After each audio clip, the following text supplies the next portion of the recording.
Connor Phillips may have just delivered the performance of the year for the Cincinnati Reds on Monday night. I'll tell you why on today's Locked On Reds. You are Locked On Reds, your daily Cincinnati Reds podcast, part of the Locked On Podcast Network, your team every day. You are Locked On Reds with myself, Jeff Carr. I am a lifelong Cincinnati Reds fan that has turned an addiction into information for you. I want to thank you for taking time out of your day to listen to me talk some Reds with you. Locked On Reds is part of the Locked On Podcast Network. We are your team every single day. Shout out to the everydayers out there. Thank you for making me part of your day. You are what makes this show go.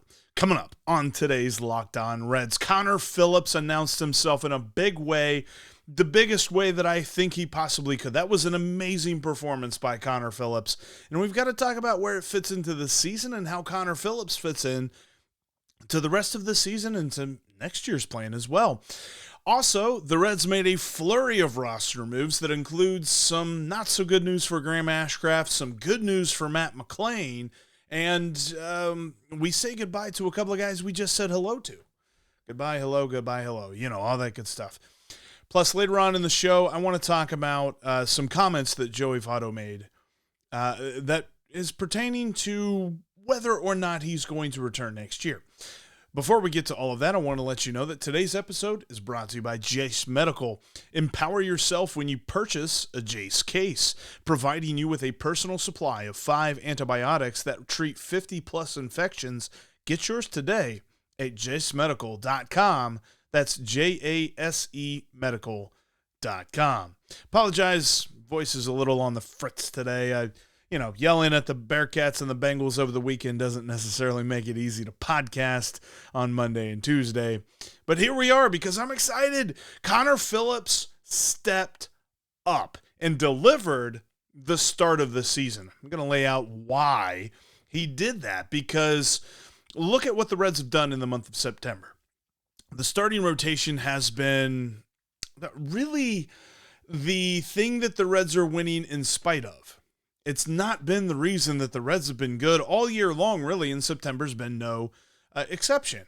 In fact, Connor Phillips going 7 innings last night was the longest start that the Reds have had since August 22nd, which, by the way, Graham Ashcraft delivered, and we'll talk a little bit more about him coming up in a few minutes. But when it comes to the performance on Monday night, Connor Phillips, he allowed 2 earned runs. Both of those were solo home runs on only 3 hits. He only allowed 1 walk, and he had 7 strikeouts. He was ahead in the count all night long. Dude pitched with so much confidence, you'd have thought that he'd done this before. And by done this before, I meant pitched well before. His first 2 starts, he admitted to, in the postgame, he admitted his second start was worse than his first start. He was going backwards. He did not like the performances that he was putting out there, especially in the second one. He had a lot of walks. There was a lot of 3-ball counts.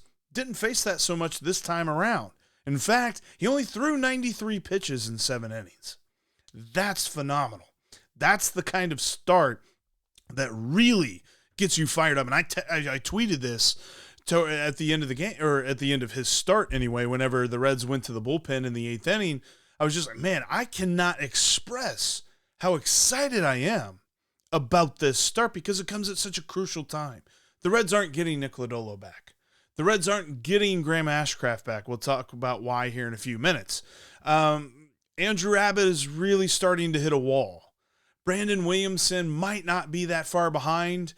They seem to manage him as though he is there with Andrew Abbott as far as, hitting the proverbial wall of his rookie season.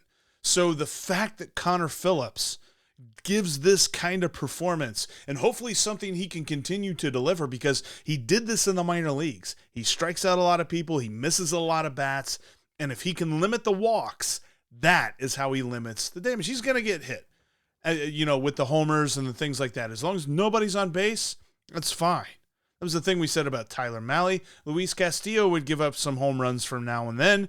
It just happens. Guys catch a hold of a pitch, and the pitch that he threw to Royce Lewis, I remember too, was a very nice pitch.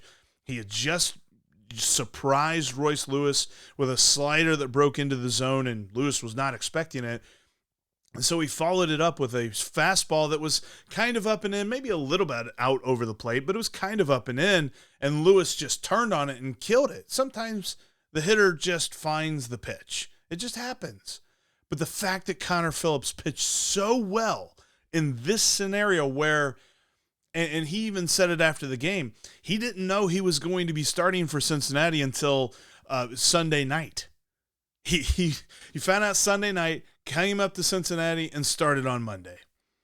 And the way that the Reds have had to manage this pitching staff that is just so hurt and so many different injuries that are going on and so many different things. I mean, think about the opening day starting rotation. They talked about this. Gordon Whitmire talked about this in the Inquirer. The opening day starting rotation was Hunter Green, Nick Lodolo, Graham Ashcraft, Luis Cessa, and Connor Overton. Hunter Green is the only one of that group that is still with the team. I mean, is still active on the active roster. Lodolo and Ashcraft obviously still with the team. I think Connor Overton is as well. He's just on the injured list. But still, like, when you talk about a team having 4 out of its 5 starting pitchers from opening day no longer on the active roster, and you're in a playoff spot, which, by the way, the Reds are, because they're in a tie with the Cubs and they hold the tiebreaker with the Cubs, that's phenomenal. And it just speaks to what the rest of the team has done. But Connor Phillips is just the latest rookie to step up and put up a huge performance. I mentioned he missed a lot of bats. He had 11 swings and misses on Monday night. The reason that that's significant is that his last start, right before he was sent down to AAA, he got 1 swing and miss. Just 1. You remember, every day will remember when we talked about that start, I was just like, man, that's kind of hard to do, right? Like, you figure a hitter would swing and miss at 1 or 2 pitches, or maybe even 3. He only had 1 in that start. This one he had 11. And he averaged 96.5 miles an hour on his fastball. Pretty solid. He was routinely hitting 98 on his fastball. He was controlling it very well. There were some times where he was way outside the zone, and there were a couple of pitches where, hitters got out of the way, he might have hit them. But overall, he was effectively wild. I say he has control. He didn't have a ton of command, but the command that he had worked perfectly for him. The slider was missing bats, which it's called a sweeper on StatCast. And he threw his curveball very sparingly. He really was a 2-pitch pitcher. He threw 8 curveballs on the night, but his fastball and his slider worked to perfection. And the key for me, if you saw this and if you didn't see this, he was confident on the mound. He knew when he stepped on the rubber, he was going to get you out. Whoever that hitter was that was stepping up to the plate, he was going to get him out. And sure, he still gave up a couple of homers, but at the end of the day, I think he left this start feeling like a big league pitcher. I don't know that I could say that about his first 2 starts. And really, that's what we had said. If you're an everydayer, we talked about Connor Phillips and we said, man, he's got all the talent in the world, got a lot of potential ahead of him, but I think he was called up early. And it was a necessity thing. The Reds had to call him up at that point. And he kind of floundered through those first 2 starts. He flourished in this 3rd start. And for me, look, we can debate, and we'll probably have this debate in the postseason, or, after the season's over. But was that the start of the year? Because I think it was. I think Connor Phillips gave us the start of the season. And it couldn't have come at a better time, because the Reds announced a flurry of roster moves, which included bad news for one Graham Ashcraft. We'll also have some good news about Matt McLain, though. That's coming up next. Before we talk about that, I want to tell you about one of today's sponsors, and that is LinkedIn. Are you struggling to close deals? Cold calling clients waste the time of both the buyer and the seller, especially when sellers are using outdated information. Your organization can overcome these challenges with technology that takes your customers' data and turns it into comprehensive, high-quality buyer data with real-time insights into the needs of your customers. These deeper insights empower sales reps and teams to become top performers, which leads to better outcomes like more pipeline, higher win rates, and larger deals. This is called deep sales, and LinkedIn has built the first deep sales platform. It's called the LinkedIn Sales Navigator. Right now, you can try the LinkedIn Sales Navigator and get a 60-day free trial at linkedin.com/lockedon. That's linkedin.com/lockedon for a 60-day free trial. Let LinkedIn Sales Navigator help you sell like a superstar today. Just go to linkedin.com/lockedon and get started. Remember that if you can't be down at the ballpark, you can catch every pitch of the Reds' hometown broadcast with SiriusXM. On the SXM app, just search the word Reds, and you'll hear Tommy and the Cowboy, or Tommy and Chris Welsh, or Tommy and Jim Day, or whoever's going to be on the radio broadcast. They're going to be on SiriusXM. If you can't be like me, and I'm going to be down at the ballpark tonight watching this bullpen day. That's definitely what we're going to be covering on the next Locked On Reds podcast. So every dayers, make sure you check that out because we got another bullpen day coming. Fernando Cruz is supposed to start on Tuesday night. I believe it's going to go this way. It's going to be Fernando Cruz for maybe an inning, maybe two if it's super efficient. Then you're going to have Sam Moll for an inning. And after Darth Moll, you're going to have Ben Lively. And hopefully Ben Lively can keep it in the ballpark enough and give the Reds about 4 or 5 innings. And then you're talking about, 7, and if everything goes right, maybe even 8 innings covered. And then hopefully the Reds are ahead and you see Alexis Diaz in the 9th because they didn't have to use him last night. It's an amazing thing. I'm sure the bullpen looked at each other and was like, wait a minute. We had a starter go 7 innings? What are we supposed to do? We're just going to watch? We're going to watch the rest of the game. Okay. I'm not used to that. It was a nice off night for most of the bullpen. Alex Young and then Derek Law were the only 2 guys to pitch out of the bullpen. You got to love that. As all these roster moves happen, make sure that you're joining me on Subtext. We got a free 14-day trial today if you text Go Reds to 513-597-0944, and you're going to get my insights all throughout the day. As you're going to get texts from me, you can text me your questions, your thoughts, your feelings about different Reds roster moves or different things that are going on during the game. Again, text Go Reds to 513-597-0944. All right, on a team that's been, really it's being awarded by multiple outlets. I know I've seen The Athletic. I'm pretty sure Baseball America has done this. I think MLB Pipeline has done this. But everybody's saying that the best group of rookies resides in Cincinnati. Duh. Was anyone else even running for that? The Reds wiped the floor with the rest of the league as far as their group of rookies. It's so much better than anybody else. Anybody. But when it comes to the youngsters, they're going to have to continue to step up because we got some bad news about Graham Ashcraft. He's done for the year. The Reds moved him to the 60-day injured list as he is going to have surgery on his right big toe to repair or fix or whatever's going on with the stress reaction. I've heard that term too much this season, stress reaction. Between Nick Lodolo and now Graham Ashcraft, apparently it's something that our pitchers are having difficulties with, stress reaction. And I'm not sure what they officially said. Hunter Green, I know it was a hip thing, but if it was a stress reaction in your hip, that sounds really bad. I don't know. Stress reaction, I'm probably going to have nightmares about that all season, or all off season long. But Graham Ashcraft, he is done. He's not going to be able to pitch in the playoffs either. So I hate to see that, but he was moved to the 60-day injured list so that they could officially put Connor Phillips on the 40-man. He wasn't actually on the 40-man when he pitched those first 2 times because of the different COVID-related issues and the COVID-related rules that the Reds still were able to take advantage of. Those are really only the holdovers from those COVID-related rules, where the roster manipulations that you can do if you put players on the COVID IL, because he technically was not on the 40-day. Now, on the 40-man. Now, he got service time and all that other stuff, so it's not a thing of like, oh, hey, the Reds aren't, it's some weird way of manipulating service time. That's not that. But Ashcraft moving to the 60-day opened up the spot for Connor Phillips.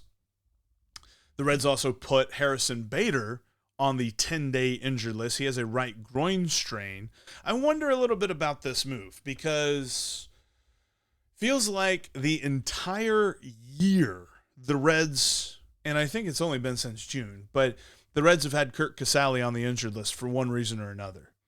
And I think it's kind of like one of those things like we respect you as a player, we like you as a dude, but we don't really like you on the active roster or anything like that. So something, I don't know. There's probably some loophole they're taking advantage of. But Harrison Bader on the 10-day IL.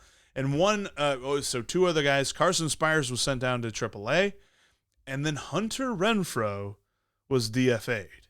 So if you're keeping track at home, Harrison Bader to the injured list. Hunter Renfroe DFA'd. The two guys that I was so excited about on waiver wire day are now no longer here. Now, there's a good reason for that. Neither one has been very good at the plate. I'm sorry, I keep wanting to say Hunter Renfroe. Harrison Bader has been good in the field.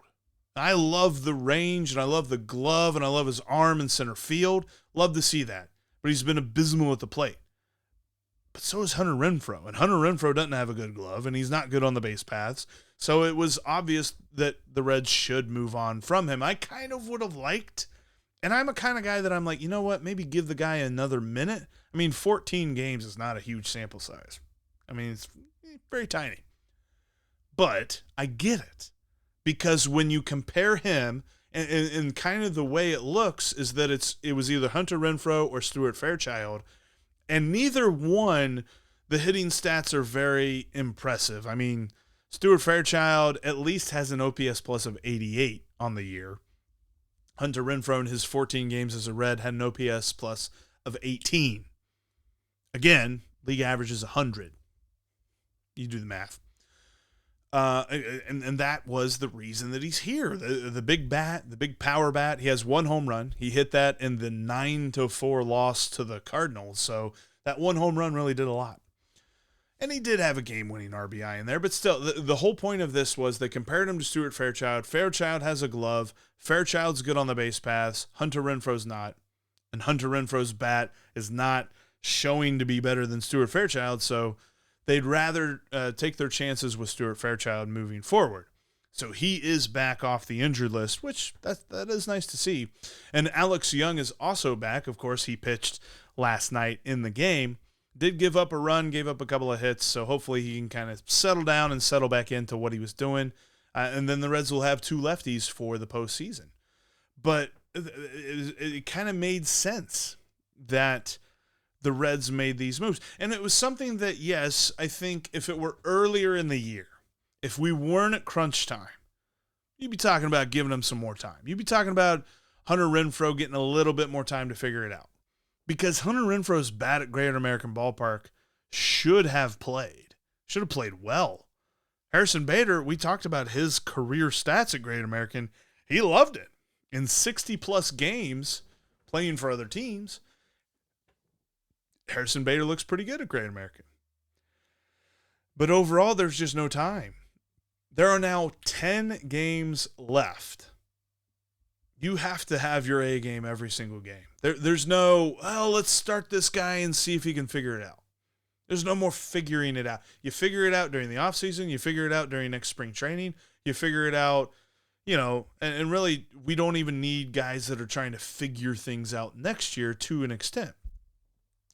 But when it comes to Hunter Renfroe, it made sense. I understand the move. And speaking of figuring out, because this next thing, Matt McLain, we got a good update on him. He's taking BP. He's participating in fielding drills before the game on Monday night. Everything's looking good. So as long as everything continues to look good with the oblique, he's going to have rehab in AAA later this week. Sorry. Going to have a rehab outing, which actually I think, no, AAA still playing. So he'll play rehab in AAA, and then he should return to the big league club next Tuesday. That's if everything goes according to plan, which we know how injuries can go sometimes. But honestly, it needs to go according to plan because he's only going to have 5 regular season games to play at that point. But it'll be great to get him back because the Reds desperately need him which coincides with something I want to talk more about next week, but I think that's going to put a little bit of a cramp on Elly De La Cruz's playing time. It kind of stinks a little bit because I love Elly, and he's got an amazing future. But for these final 10 games, and when McLain comes back, it'll be 5 games, but at that point, the Reds aren't going to have clinched the wild card. I can't see that happening. So they're going to be in a dogfight for the rest of these 10 games to make sure that they're one of those 3 teams at the end of it. So every single day, they got to put out their best team. And Matt McLain, I would think, is going to get playing time every single day because he's been one of the best players on this roster. Easily one of the best, arguably the best player on this roster. So, it's obvious the Reds roster is still a work in progress as we go through the final couple of weeks of the season. But that's what Nick Krall gets paid the big bucks to do. They weren't expecting this, all right? There's no realm of reality. There's no explanation that you can give me to say that Nick Krall and David Bell and everybody in charge of making this team go expected this to happen this year. They can say, well, it's the goal to make the playoffs. It's the goal to be a winning team. But they weren't set up to do that. They ran back the same bullpen that struggled through all of last year. They ran back largely the same starting rotation that had injury problems last year. And they ran out a lineup that was just waiting on these rookies to get here. The fact that these rookies have panned out so well, so fast, really just shows that's why everyone is so mad about the trade deadline. And I get it. But they weren't planning. They weren't trying to go for the playoffs this year. They were hoping that everything they had put in place for 2023 would work out. 2024 is when the plan begins. So if they can make the postseason a year early, that's what's going to happen, and it's going to be with the team that they've had for the most of the season. That's why we've seen such a weird, we're seeing these bullpen days at this point because the Reds have dealt with so many injuries, and they didn't plan on having 19 starting pitchers. But if Connor Phillips can catch fire, that's going to be so important, not only for the stretch run to make it to the playoffs, but for the playoffs themselves as well. We talked about something the other day, and it's the big topic when it comes to the Reds, outside of their performance. Is this Joey Lotto's last homestand?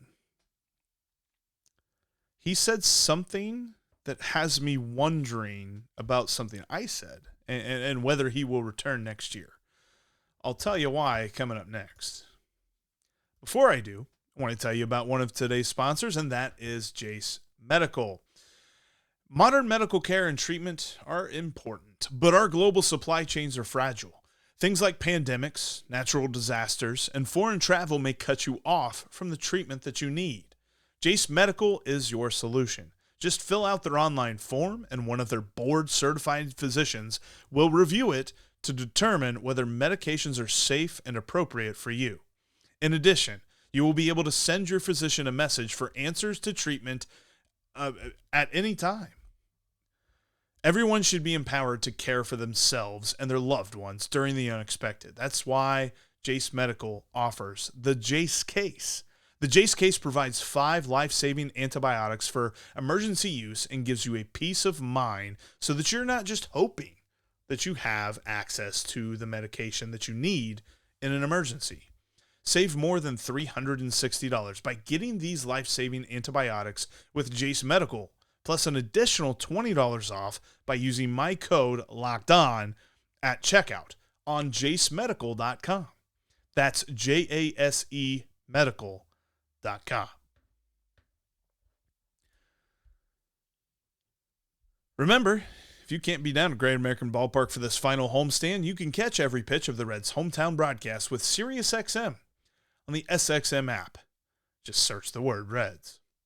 You can also follow the podcast on all your favorite platforms, including right here on YouTube. Thank you so much for watching today. If this is your first time, make sure you hit that subscribe button and click the the bell to get notified whenever we go live. Make sure you click the like buttons as well. It helps out with the algorithm as we try to get the shows out to a wider audience and see if we can catch some more Reds fans. And who knows, maybe we catch some Twins fans that just want to see what's going on in Reds country.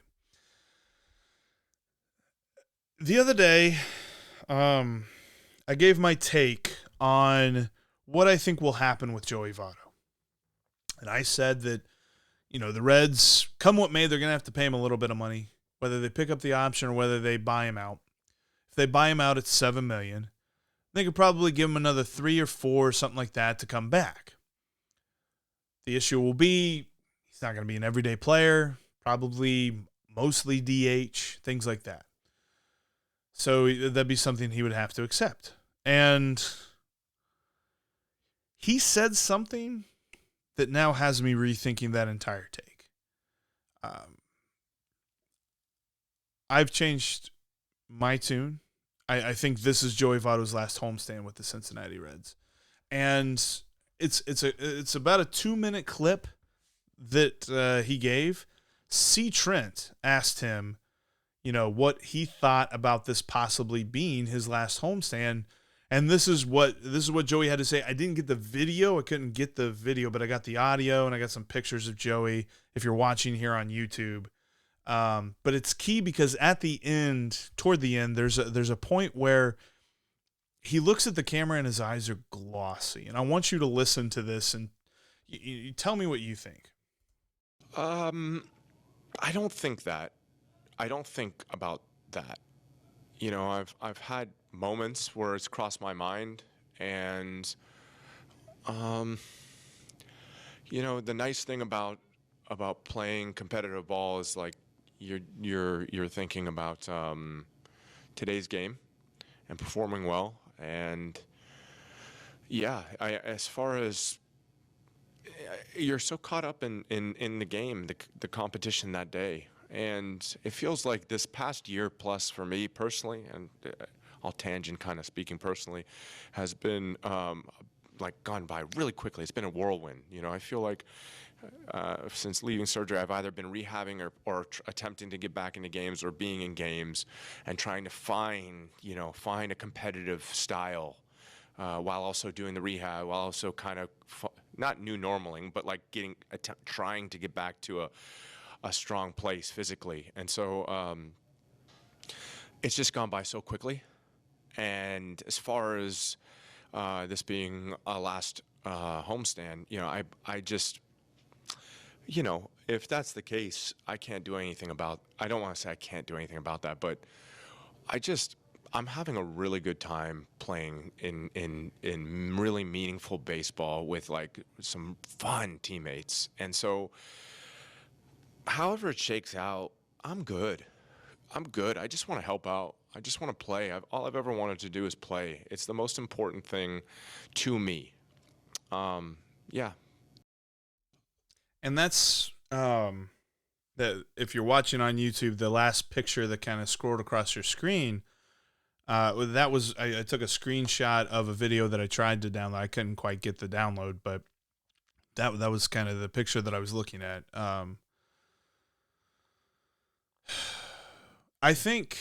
I know for me personally, I've been in denial about this a little bit. I keep thinking, sure, Joey's going to be there. Joey's always been there.